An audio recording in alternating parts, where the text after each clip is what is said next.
self-criticism isn't necessarily a bad thing. What do we become without self-criticism? We become arrogant, conceited. We become dangerous because we will make bad decisions without that self-awareness. I remember when I quit my job and everyone was like, "You're ruining your life." I would go up to friends and family and be like, "Look, I know you mean the best for me, but you have to also have faith that you brought me up right. I make good decisions. I'm not harming myself or others."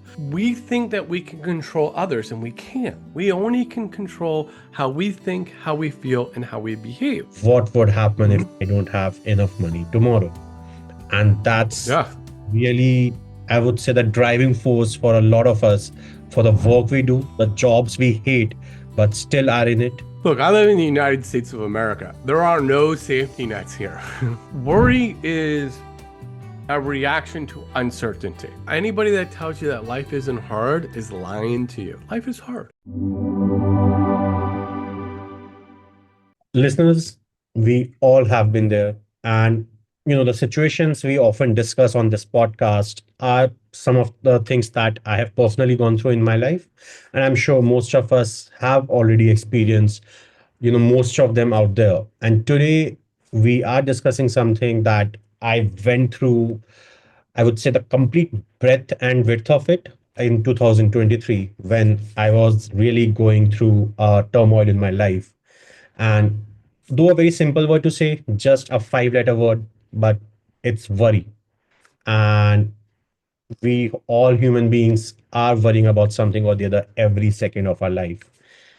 What it really leads to is often we keep replaying conversations in our mind, keep imagining scenarios that even might not exist. Probably just a small drop of worry, we transform it into a complete hill of different imaginary scenarios that are never going to exist. And we end up not having a complete sleep, or we wake up feeling more exhausted than we were the previous night. And I can relate to it, and I'm sure you are also going to be relating to it. So today we have with us somebody on our podcast who is going to help us navigate worrying a bit better and how to stop it. If that's possible, I would really love to hear from our guest today.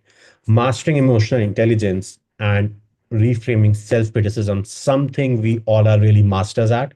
But I would say that's one thing which we really need to unlearn and evolve from it. So, once again, welcome to We Are Listening, listeners. I'm Pulkit Garg, your host of We Are Listening.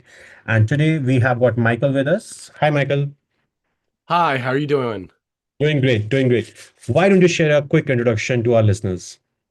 So my name is Michael. I've been a life coach for the last 15 years. I have a master's in psychology from Rutgers University. I have a graduate degree in real estate finance from NYU.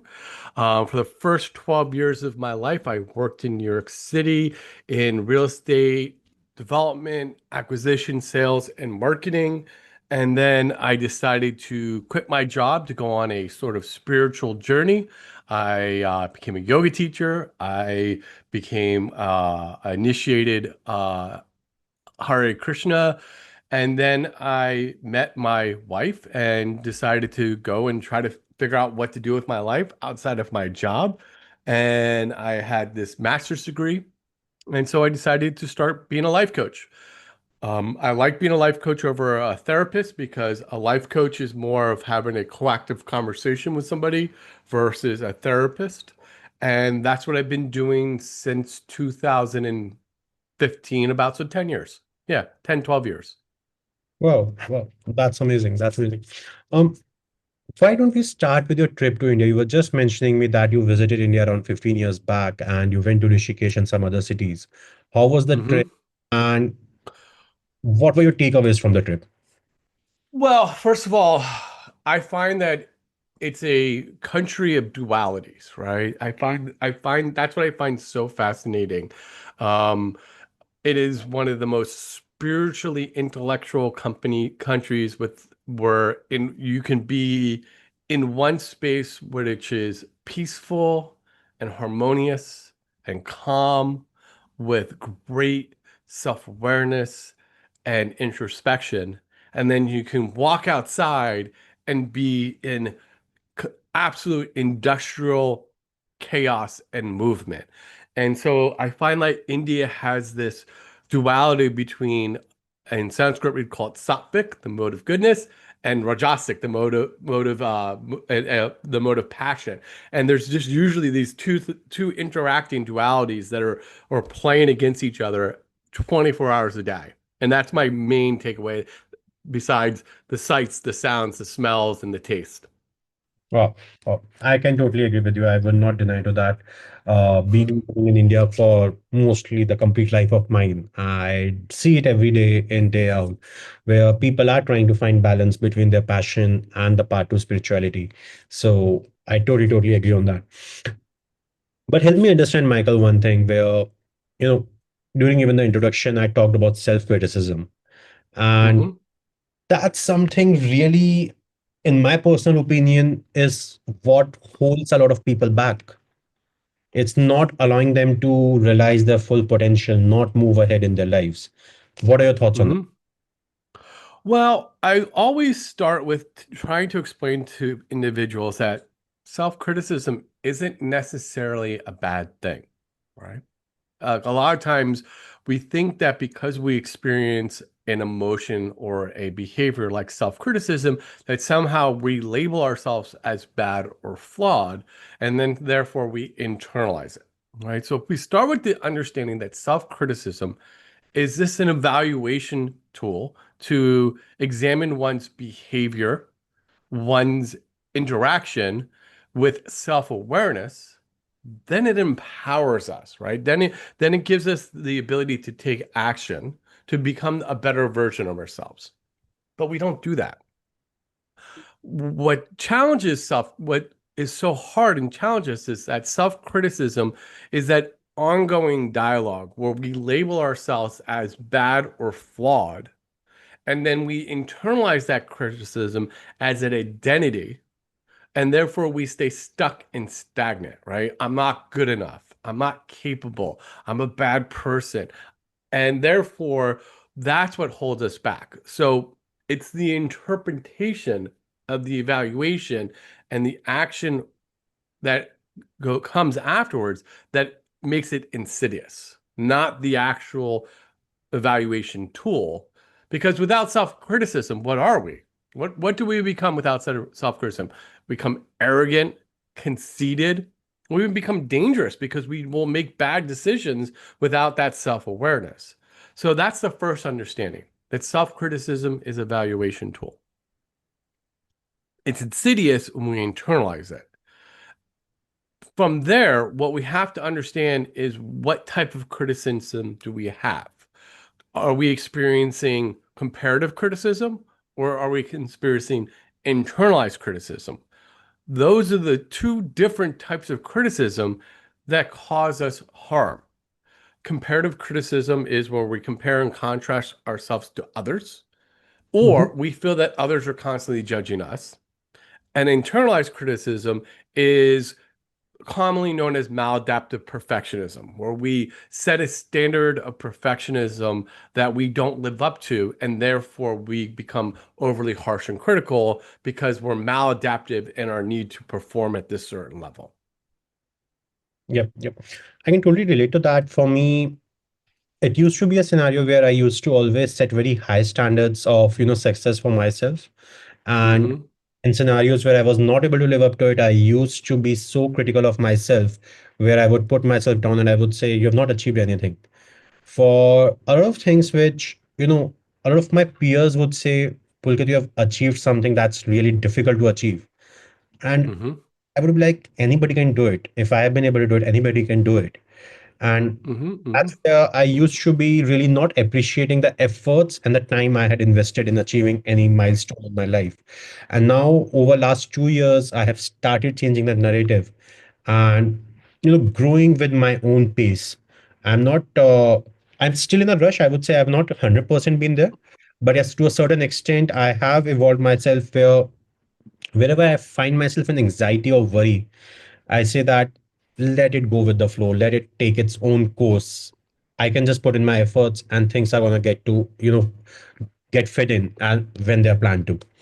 So Well, what you're describing to me is two struggles, right? The first one you're describing to me is perfectionism, maladaptive perfectionism. And the other struggle you're describing is comparative criticism based on social comparison theory and the nature of judgment. So let's break down in the internalized criticism first and understanding what maladaptive versus adaptive criticism is, right?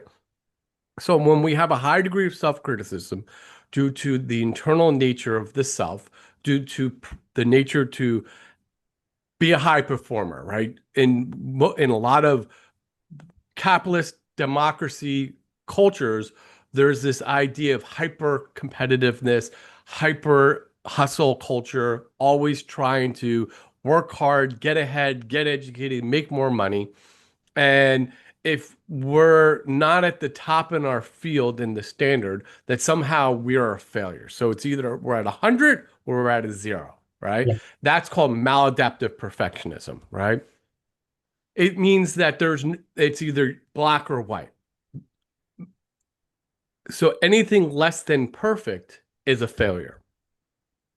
Adaptive perfectionism is a healthier alternative where you have a high standard of excellence, right? You have a high standard that you set for yourself to achieve your goals and achieve your dreams and desires. But you adjust that standard based on resources, available time, expertise, and willpower to perform at a high degree, but you allow yourself to be adaptive to the level that you're capable of. For example, commonly in modern life, we struggle with exercise. Most people struggle with exercising. So a maladaptive perfectionist will set a high goal of I'm gonna exercise 5 days a week and I'm going to work out or exercise for an hour, 5 days a week, whether it's running, lifting, yoga, whatever is your jam. Well, let's say you're an engineer or a business owner or a doctor and you're married and you have 3 kids and you have a deadline at work. Well, a maladaptive perfectionist will either be all or nothing. So either I'm going to go to the gym 5 days a week or I'm not going to go to the gym at all. An adaptive perfectionist will say, I have the goal of exercising 1 hour a day, 5 days a week, but I'm going to adjust that standard based on my responsibilities with my family, my responsibilities with my career, my responsibilities in life, and I'm going to shift away from an all or nothing standpoint. So I'm going to adjust based on those standards. So instead of it being 5 days a week, it might be 2 days a week this week, and next week might be 3 days a week, and the following week might be 5 days a week, and then I have to travel for work, so it's no days. That's maladaptive. That's adaptive, right? Now the question is, how do we do that? Right? Yep. That's the hard part. Well, we have to first have the mindset and choose with our prefrontal cortex, our cognitive mind. So, right, remember, like we have dual minds. Like it's the nature of duality, right? We have a primitive mind, right? That's regulated through our amygdala. It's the emotional mind, right? It's our autonomic mind, our fight or flight mind. And then we have our cognitive mind, our Homo sapien mind, our modern mind, right? Our amygdala is what regulates our lives in our auto life, right? We wake up, we go to work, we come home, we're with our families, we go to bed, right? We don't really think, feel, or be or aware, right?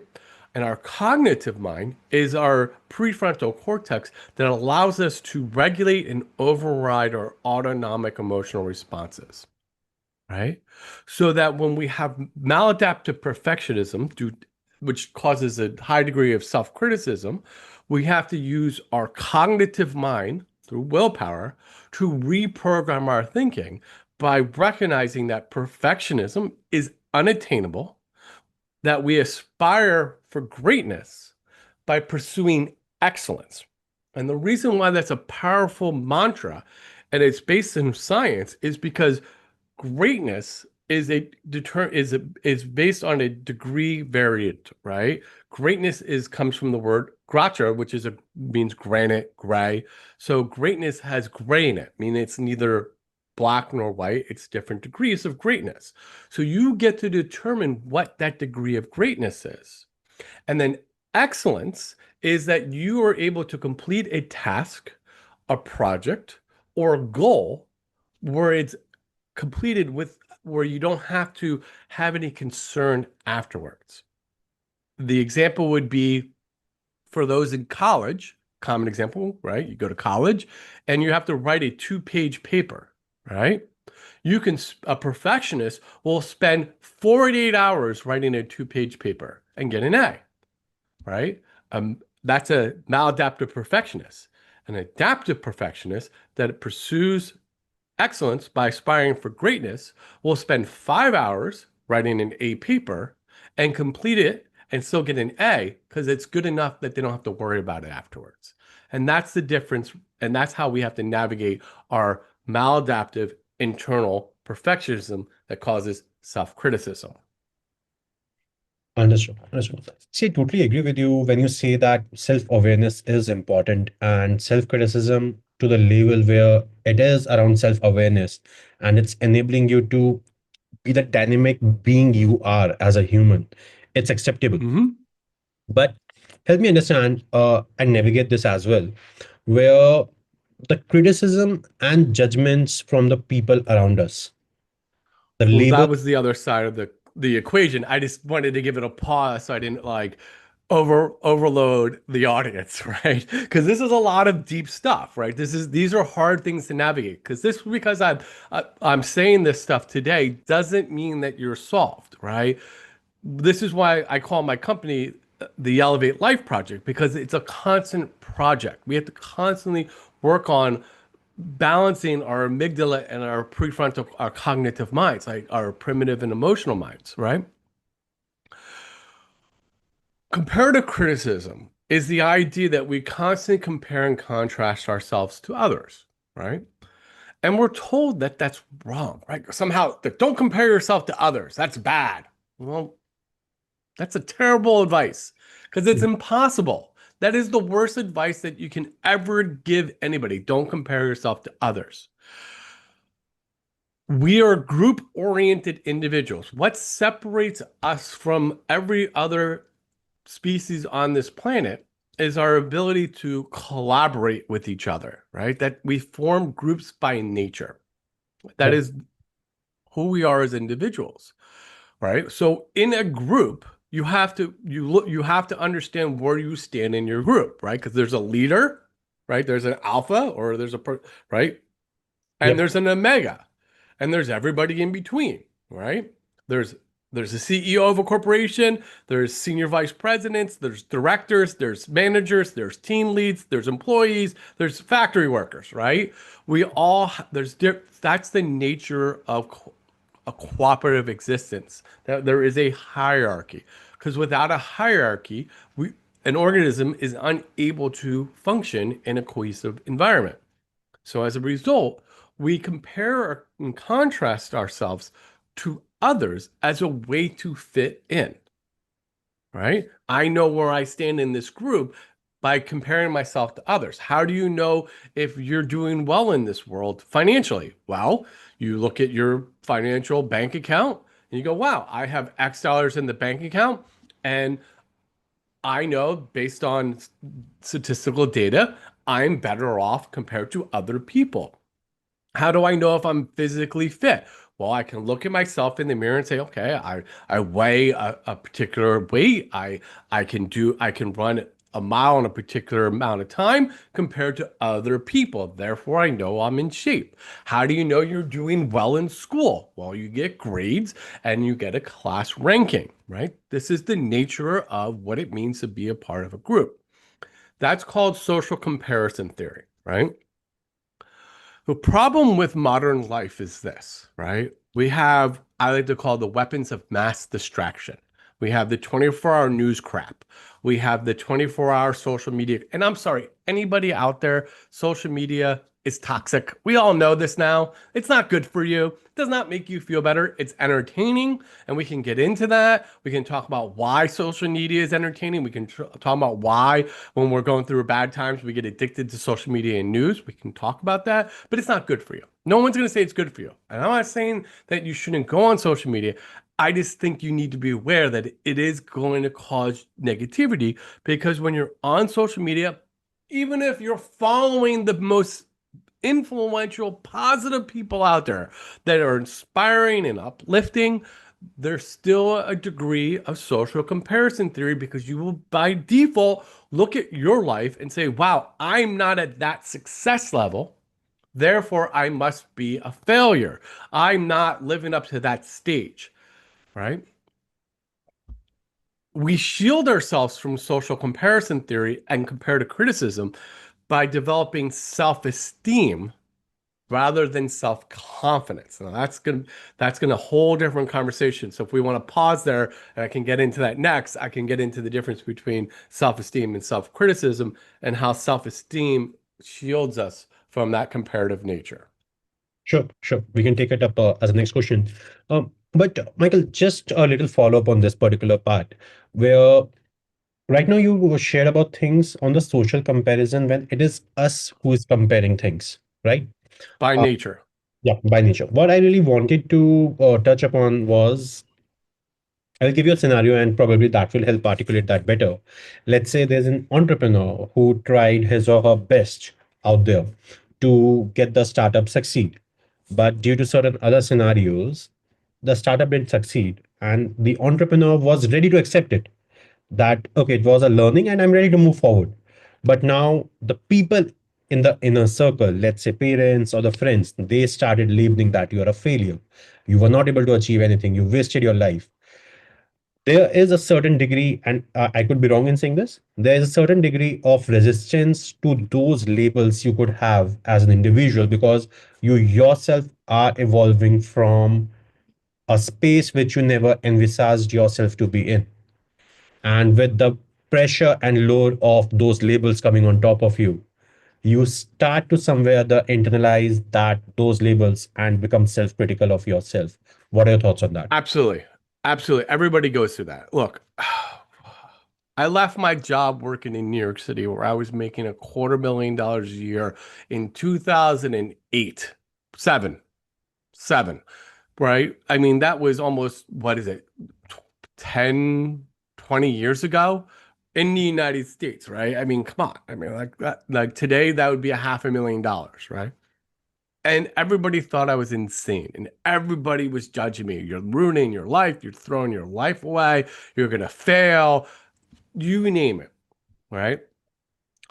The first thing you have to understand, that if you're going to go on a journey and you're going to choose to be a pirate, I call it a pirate. I say it's a pirate, right? If you choose to be a pirate, right, which means you choose to step out on the open seas by yourself and chart your own path, you have to recognize that no one's going to be your biggest fan.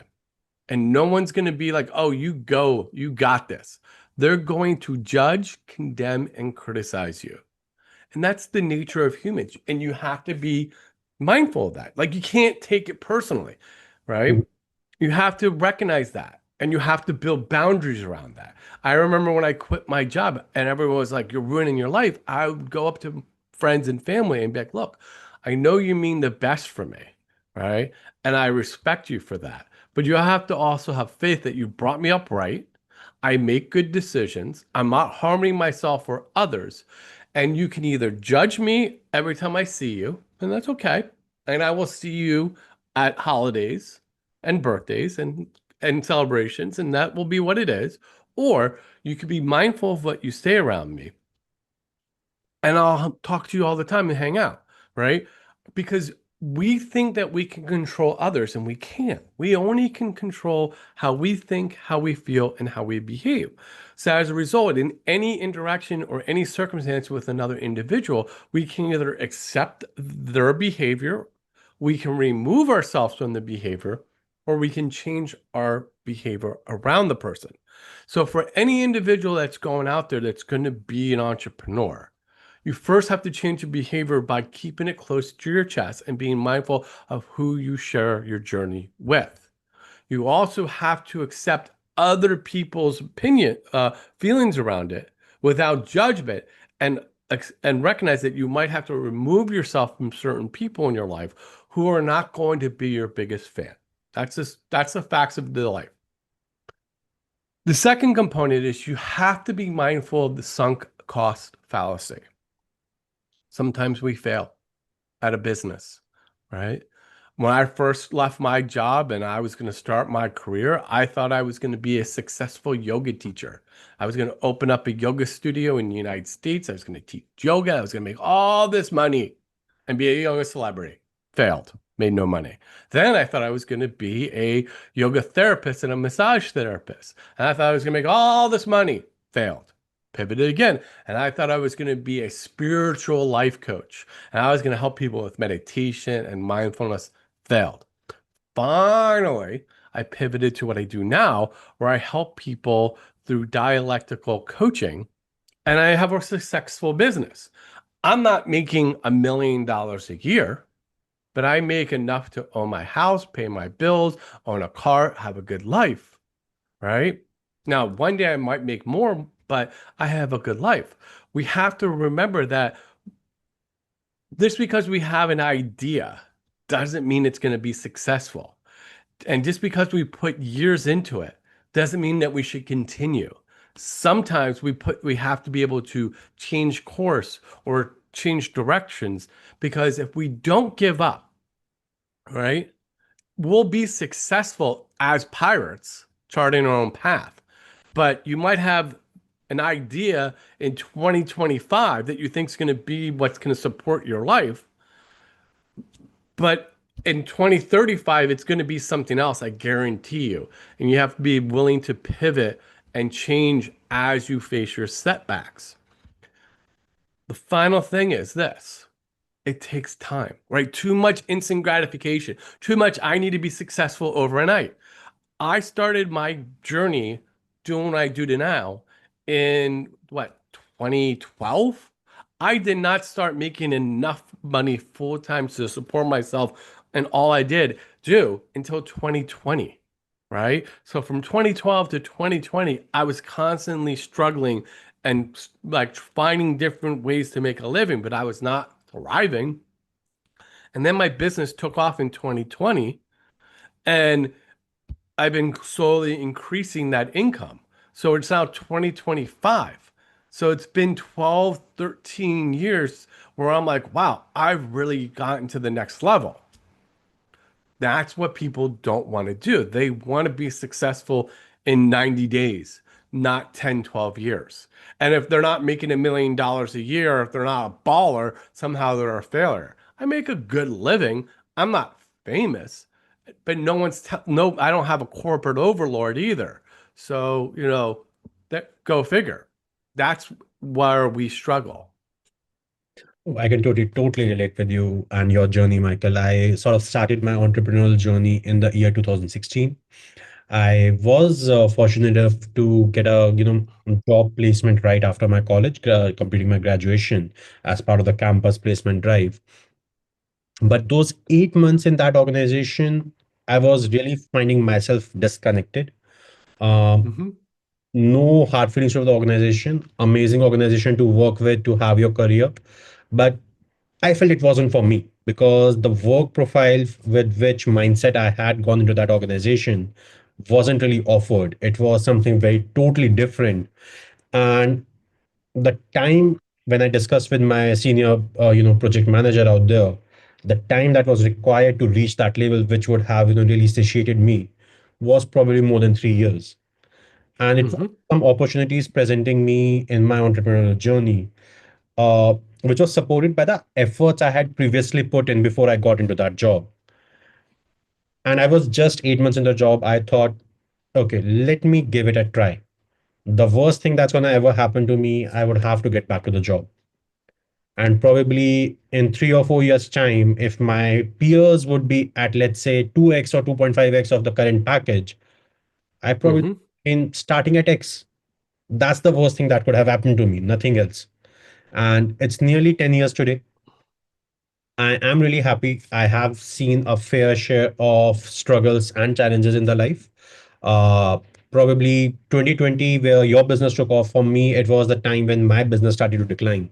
Um, I was working in a content marketing business and we were really doing good to an extent of approximately, if I remember correctly, and able to translate it into dollar value correctly. It was around $4,000 per month, approximately to that amount. And I Hmm. was having a good life. But yes, I decided to start a new startup. And that was completely into the tourism industry. And we all know March 2020, what happened. The Right. whole thing just came crashing down, pivot after pivot, pivot after pivot. Probably it was me, being Ross Geller of Friends and saying pivot, pivot, pivot, Right. constantly for 4 years. And fast forward February 2024, I had to shut that business down and pivot to my original business of content marketing. So Hmm. I'm pretty happy. It's been nearly 1.5 years since I restarted my content business. And I totally relate with you what you said that I might not be famous. I might not be making the same amount of $4,000 per month again. But yes, I am on that journey. I have been able to navigate it approximately around $2,000 per month. And I'm able to take care of my expenses, pay my team salary on time, manage all my bills on time. And I'm happy. But Yeah, I call it the secret entrepreneur. It's the person that makes a good living supporting themselves and their family, but isn't famous. Like that's and somehow like we I for me, like someone asked me once, like, do you want to be a famous life coach? I went, no. Absolutely not. I want to be able to wake up and walk out of my house and be myself. I don't want to wake up and walk out of my house and worry that somehow people are watching me, waiting for me to have a bad day. Because it's like in this age of like look, I think there needs to be a correction of privacy, right? Like I'm like in this age of like everything's online now. Everything that you do is online. Everything's filmed. We leave our houses worried that somehow we're going to behave poorly or we're going to say something inappropriately or offensive, and it's going to be uploaded on social media, and then our entire careers are ruined and our lives are ruined, and we're labeled as these terrible individuals. No one's perfect. Everybody has bad days. Everybody has moments for whatever reason. They're going through marital problems. They're going through financial struggles. They're going through health problems, family problems. And they just get into a situation where they get emotionally triggered and they overreact and they say things that are horrible or insensitive and they go up online and then they're labeled terribly and then therefore for the rest of their lives their careers are ruined. And that has never been I want to be anonymous. I want to just help people and live my best life. And I find that to be a joyful experience. But yet we all somehow have this desire to be famous as if that's going to solve all our problems and somehow we're going to be happy. And it's like it reminds me of the man in the woods, right? It's a fable. Man's in the woods, naked, starving. It's snowing, so they're freezing. They have no clothes. They're lost. They're walking through the woods. Their legs are cut up. They're cold. They're miserable, and they're just unhappy. And they find a house in the woods, and they bang on the door, and the door opens and it's their friend and they go, Michael, oh my God, you're outside. It's snowing outside. Why are you naked? Come inside, sit by my fire. Here, let me give you a blanket and a bowl of stew. And you go, wow, I was completely miserable with nothing. And now I'm happy with this little bit of change, right? Now I have shelter, I have food, I have clothing, somehow, and I have companionship. I'm somehow that much better. So I went from 0 to 100, just a little change. So somehow, if I just have more of that, I'll be even happier. And so we strive for this wealth, fame, fortune. And we're still miserable unless we go inside and work on ourselves, right? Yes, having money, it makes our lives better. Yes, because it gives us access to better food. better entertainment, better healthcare, better travel, better clothing, of course. But that's one side of the coin. The other side is the ability and the willingness to go inside and look at ourselves and our negative self, like our trauma, our negative behavior, our insecurities, and be able to go there and say, that's okay to have that also, and to do that self-examination.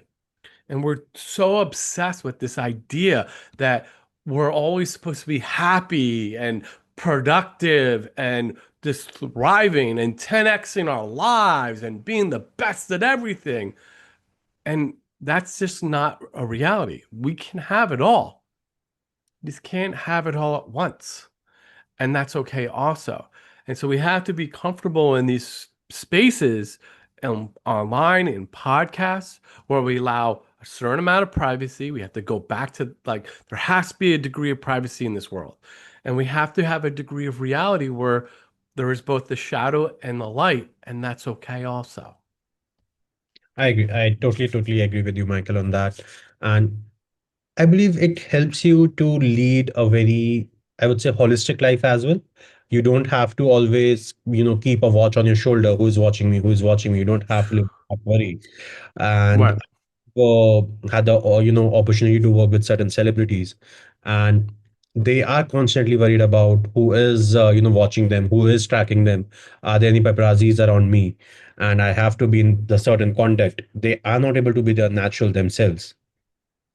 Right, but the difference between celebrities and everybody else, like the rich and famous, they have an online persona, but they have the access to wealth and prosperity where they're able to go to communities that are closed and private that only they get to be part of. That Yeah. like so like in the United States, it's like Aspen, Colorado, Malibu, like there's certain parts of Florida where they're gated private communities where the rich and famous get to shed their layers. The rest of us live in this online world also, but we don't get the privacy they get. That's the problem. So then we all try to be those famous people, and in reality, we're just making our lives more miserable, right?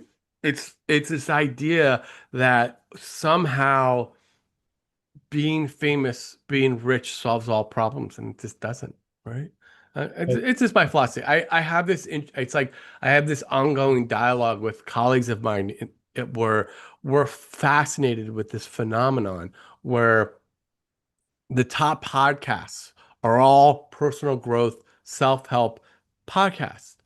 Every month, if you go on the line, go on Amazon, Goodreads, whatever book read, there's always a self-help book that's in the top 10, right? And I just feel like it's because our societies have lacked purpose, right? We lack purpose. Like, what's the point? Like, we like the argument, like we're richer now in the world than like a king was 100 years ago. I mean, everybody has access to cheap entertainment, cheap food, cheap clothing, right?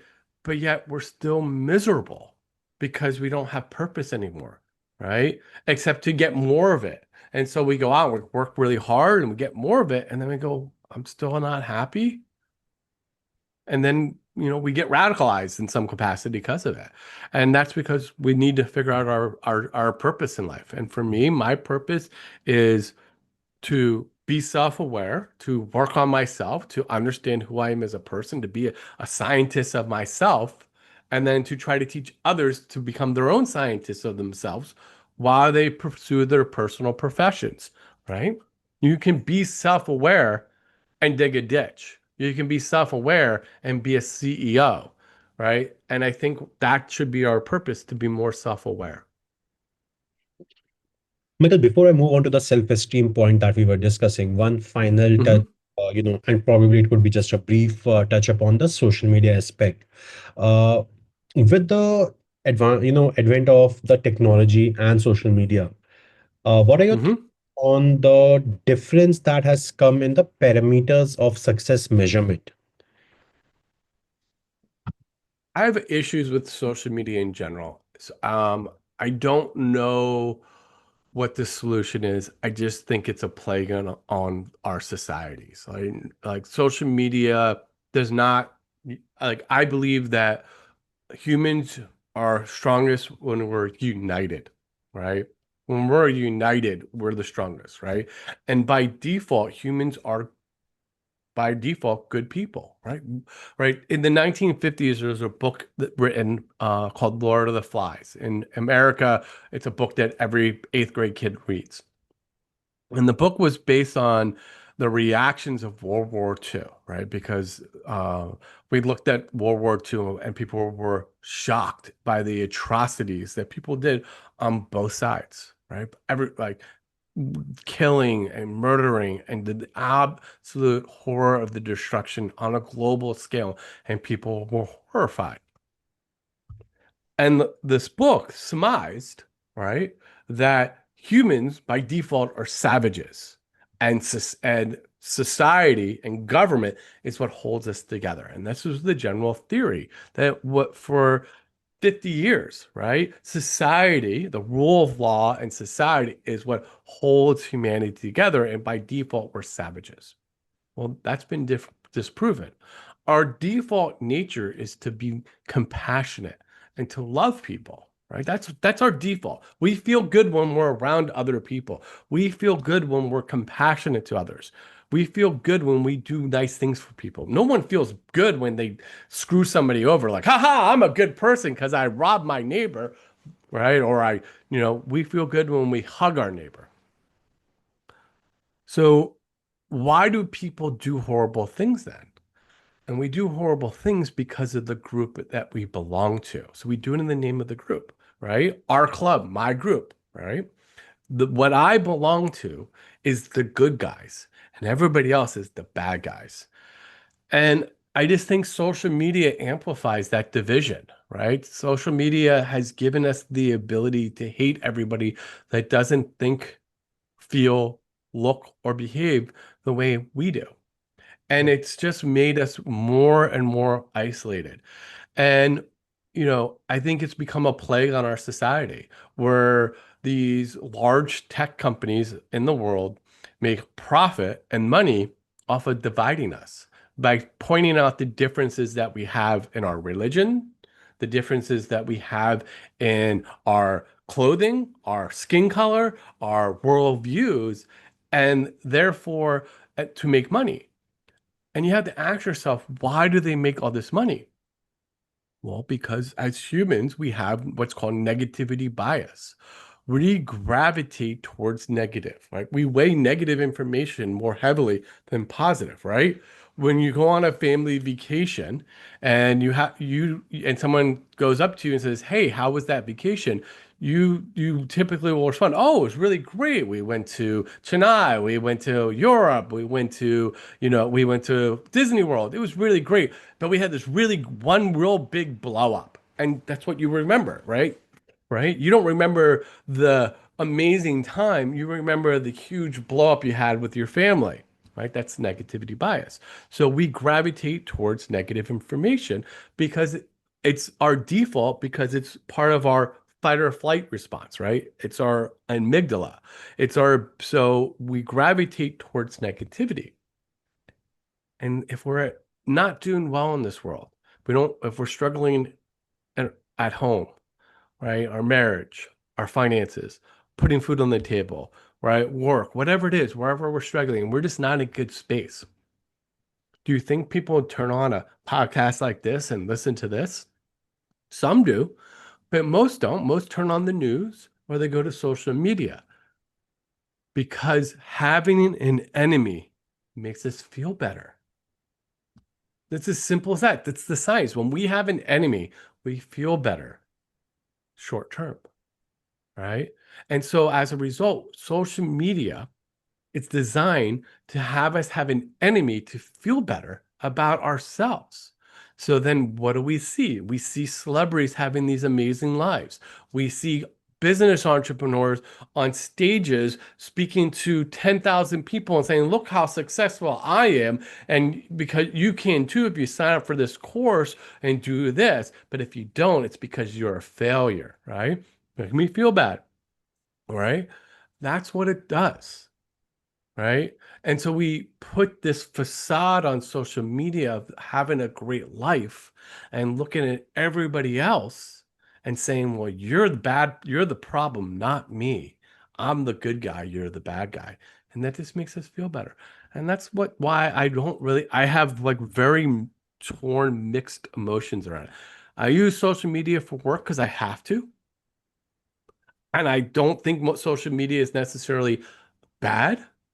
I think the algorithms and the nature of humanity makes it so bad. And we need to address that because I think that's one of the biggest crises in the world today is our interaction with online media and all it's how it promotes negativity and promotes that sort of victim mindset and that like antagonist enemy mindset. The only one disconnect, Michael, I have with you on this response is where I don't think the celebrities primarily say that you are living a negative life. Is a narrative that we have built for ourselves with the comparison, part that we go for. I do agree that a lot of celebrities do, not even celebrities, a lot of us, the general public out there as well, only show the facades. They only show the Mhm. perfect part of their lives. They don't show what's truly happening with them. And it takes a lot of courage to be vulnerable on a platform which is accessible globally and publicly available, rather than being vulnerable within our own confines. We don't do even that. So Right. I believe a lot of that negative narration is rooted within us rather than others, driving that Yeah, narrative. it's our default. Yeah, it's our default, and that's where the whole toxicity around social media is building up. And Correct. I personally, myself also would prefer to be off social media, but again, that's part of my job. Being in content, It's I our have. job. Yeah. We have to Uh, do it for a living. It's just we just have to recognize that there's a poison behind it, yeah, right? It's not the individual who owns the media that sits there and is the sinister going, ha ha, like with the black hat, like hunched over, like excellent, like from The Simpsons. It's to recognize that they're in the business of making money. And you, as the individual, are the product, and yeah, the advertiser is the customer, right? And so their job is to keep you on their platform. And how do they keep you on the platform? By giving you what you want. And what we want without realizing it is micro endorphin hits, cortisol hits, right? And we get those through scrolling through our platforms. And what we don't realize is those cortisols that keep us engaged, those endorphins and cortisols, generally are more negative, right?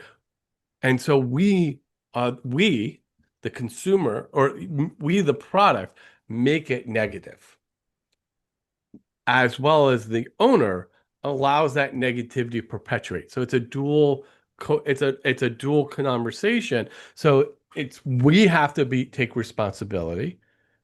And we mhm, also have to recognize that there needs to be a responsibility from the other side who's creating the algorithms. Like it's this duality, but I think that's like a conversation that more and more people are having, recognizing the toxicity around it, but it's also something that's necessary, right?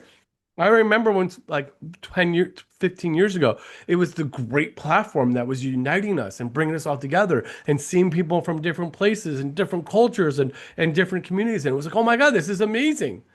And yeah. it's really just shifted towards this. And, we'll adapt. I think we'll evolve and we'll adapt. And I think we'll come to terms with it because I have absolute faith in the human capacity for compassion and for love and for the desire to become self-aware, right?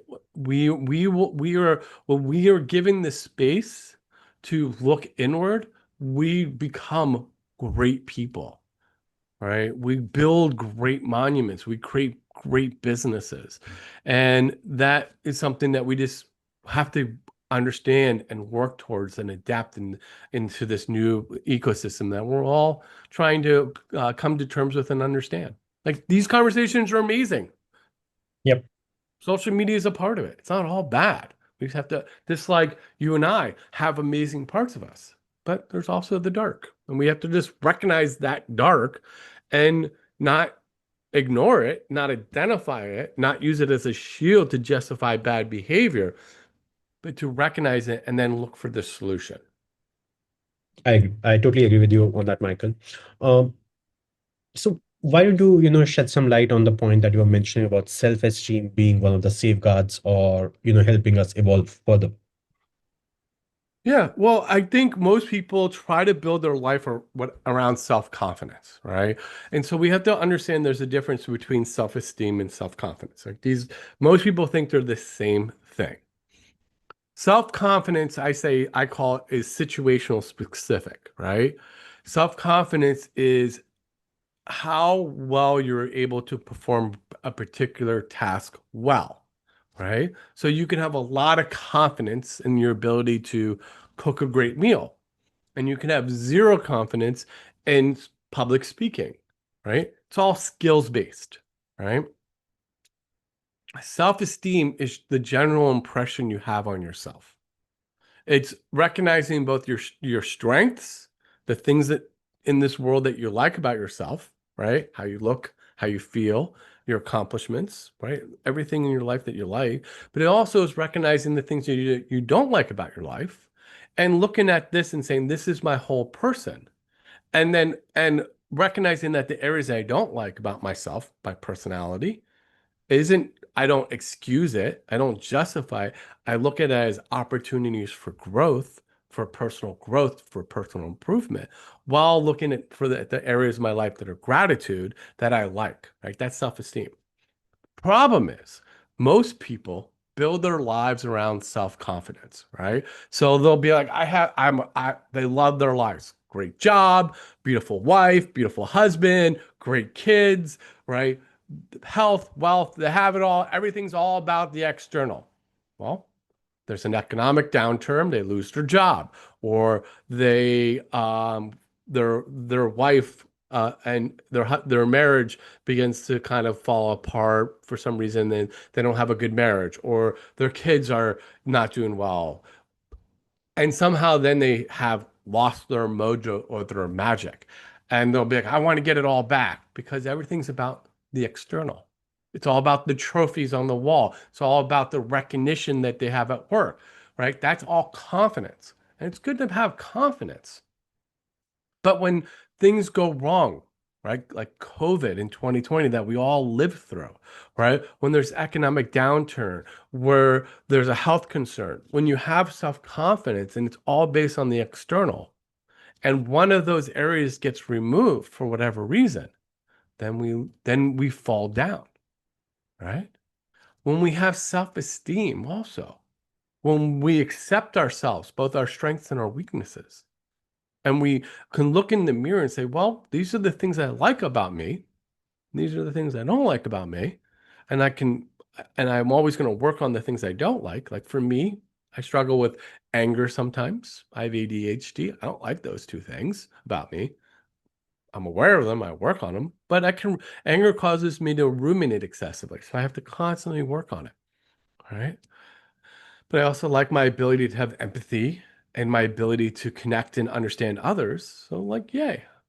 And I accept both. And that makes me a whole person. So, when something gets taken away from me, right? I have marital problems or I have a struggle in my business. I don't fall down. I keep going because my life is all based on my inner self, not my external. For example, with me, when I was when I was a life coach in 2018 and 2019, I had an office. I was doing really well. I was making a ton of money. And then March 19th, the doors shut and it all went away. And for 2 days, I was like, what am I going to do? What am I going to do? And I went, well, I'll just do it online. Right. And I pivoted to online and then my business took off because it wasn't about the external. Like, look at me. I have this big business and I'm making all this money. I have an office. I have a great car. I have a great house. It was all about who I am as a person. And so that when that was taken away from me, I was able to keep going. And that's self-esteem. And that's the difference. Well, that was an eye-opener for me. I used to be the person who used to take self-confidence and self-esteem as one thing. Yeah. Enlightening me on that. Michael, help me understand. We have been discussing about self-criticism a lot, and we both agree that awareness is important. Um, Mm-hmm. Mm-hmm. what do you do in a scenario, and it's somewhere or the other relates with having enough money? Mm-hmm. Probably you are happy today because you have enough money for today. But a lot of people, which really brings them to the state which we all really don't want to be in, worrying, anxiety, depression. A lot of it comes from being in an uncertain situation of tomorrow. What would happen if Mm-hmm. I don't have enough money tomorrow? And that's Yeah. really, I would say, the driving force for a lot of us, for the work we do, the jobs we hate but still are in it. So if you can just share your thoughts on that. Look, I live in the United States of America. There are no safety nets here. Like if you lose your job or you have a major, like in America, or you get sick, you can be homeless. And we don't do really well with that here. And so Americans live with a very high degree of worry. And what I like to explain to people is that worry is a reaction to uncertainty, right? Worry is not anxiety, right? Worry is we don't know what's going on. We don't know how to respond or what the outcome will be to a situation, right? Right? That's all it is. It's like, I don't know what's going on here. I don't know how to respond, or I don't know what the outcome will be to a specific situation, a stimuli, or an event. So it's external and specific, right? It's not overthinking. That's a different category. It's not fear. That's a different category. It's not anxiety. That's a different category. Worry is a reaction to uncertainty, right? What's the difference between an entrepreneur and an intrapreneur? An intrapreneur is someone who has an entrepreneurial spirit, but works for an organization that and is climbing up the corporate ladder to become the president and CEO. That's an intrapreneur. An entrepreneur is someone who runs their own business, whether as a solo or is starting their own company. The difference between an entrepreneur and an intrapreneur is an entrepreneur is able to live with a certain amount of uncertainty. All right. That's why I'm an entrepreneur. I can live with a certain amount of uncertainty, which means I'm okay with that. It doesn't cause me to lose sleep at night. Right. So we understand that all worry is our understanding and our reaction to uncertainty because we don't know how to respond, what the outcome will be, or then what we can do is we can look at worry as a check engine light in your car, right? It's not a 5 o'clock alarm. It's not alarms going off. It's a check engine light saying that something is wrong, that you just don't know what it is, right? So if we have a little, if we have worry around finances, right? Well, that means that maybe that the check engine light saying that we're not making enough money to support ourselves, right? But when we ignore it, we take a little problem and we make it bigger. That's a whole different conversation, right? So that if we're worried about our finances and we're like, oh yeah, I have some fear and of the unknown of my finances because I'm living paycheck to paycheck, right? Or I'm spending more than I make. Well, that's a legitimate sign that something's wrong.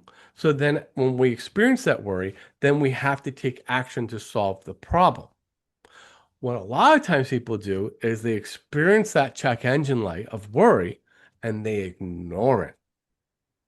So they take a little bump in the road and it goes from a little bump to a mountain, to a small hill, to a mountain, to Mount Everest that covers the entire landscape. So then we go into other emotions. So we have to back up and recognize on one side, worry is a check engine light that says that something's wrong that you need to address. So you have to solve the problem. At other times, worry is a check engine light, but there's no cause for alarm because it just means that you're worried about something specific. right? For example, if you're going to a wedding and you have to give a speech and you don't normally speak in public because it's not what you do for a living, you have to give a toast, you might have a little bit of worry about what you're going to say. Well, there's nothing you really can do about it. You're going to be worried until you experience the event. And sometimes we have to be okay with that worry and recognize that that's a normal part of life. At other times, it's because something's wrong. The challenge is when either we experience worry, that's a normal part of life, and then we run away from it because it causes us not to sit with that worry and experience that worry, but still do the thing that we're uncomfortable, give a toast at a wedding, go up to someone, go up to a woman that we're attracted to or a man that we're attracted to and say hi to them without being a creep, right? Trying to do something that you're not good at, right?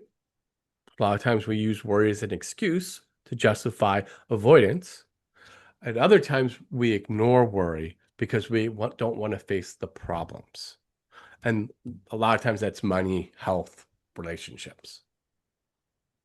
I agree, I agree. And you have very aptly put it, Michael, out there where the lack of action is the cause Yeah. where a small bump in the road converts into Mount Everest out there. Uh, Yeah. uh, it no like there would have been no other way to put it very aptly out there, and I'm sure listeners would be able to really get a sense of it, and hopefully they start taking actions on a lot of points where they are struggling with managing their worry. um Well, it's like why do we get into debt? Well, it's because spending money is fun. Right? Spending money, buying nice clothes, driving a nice car, living in a nice house, going on nice vacations. That's all about me today, right? That's all about me now, right? It's fun. Recognizing that you're experiencing financial worries and going, wow, I have all this credit card debt. I have my business isn't making enough money to support it. Well, I can ignore it to the point where it causes me, ruin, or I can tighten my belts and maybe not have as rich of a life right now, so I can have a rich life tomorrow, right? Like Ramit Sethi always says, have a rich life today and have a rich life tomorrow, right? Saving money and paying off financial debt is not fun. It's hard work and it's boring, yeah. right? It's because it's all about your future self that you don't yet connect to.